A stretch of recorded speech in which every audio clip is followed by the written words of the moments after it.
This has gotten out of hand, and I think that the tech companies have been complicit in this. I think media companies have been complicit in this. It started with content farms, it started with clickbait, and I think when you step back, it makes sense. Facebook was designed for for sharing pictures, sharing family photos, cute puppies.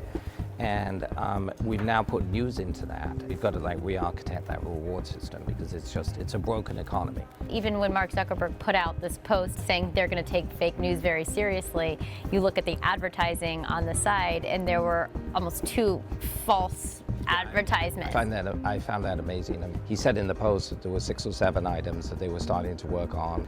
That I found promising, but right next to the post, there were 2 fake ads that were promoting fake news. So can you take me through some of the solutions of what you think tech companies can do to get on top of this? Last week, Jeff Jarvis and I sat down and said, let's actually come up with 10 to 15 ideas that platforms, the technology companies, could do to address this issue. On the design side, the easiest thing is just flagging fake news. Facebook has a mechanism which they introduced to flag fake news.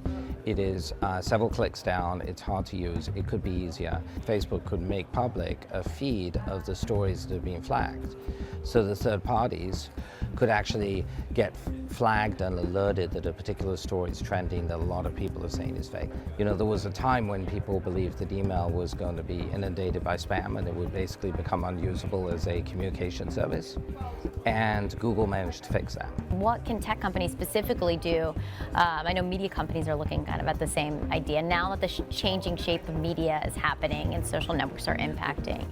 The fact that we're here in 2016 and you have, most of the media companies in New York are still not tech companies, and most of the tech companies that have and are essentially controlling the distribution of media today are not and don't understand media companies is kind of crazy.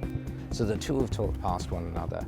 So I think that getting people who understand media into tech companies is really important. Getting tech companies to understand media is also really important. It's sort of a two-way street. It's also an acknowledgement, though, especially for the tech companies, that they aren't just a tech company, right? Because they don't really identify themselves as a media company. So there's got to be a shift in mindset, right, to be able to tackle those problems. Right. Like I said before, I don't think that they are media companies, but I don't think they're purely platform companies. They are hybrids that sit in between, and they have a responsibility and a role in shaping perception and media. And so they are, so we have to figure that out, right? We have to figure out what that relationship is, and there aren't, it's culturally, they couldn't be further from one another today.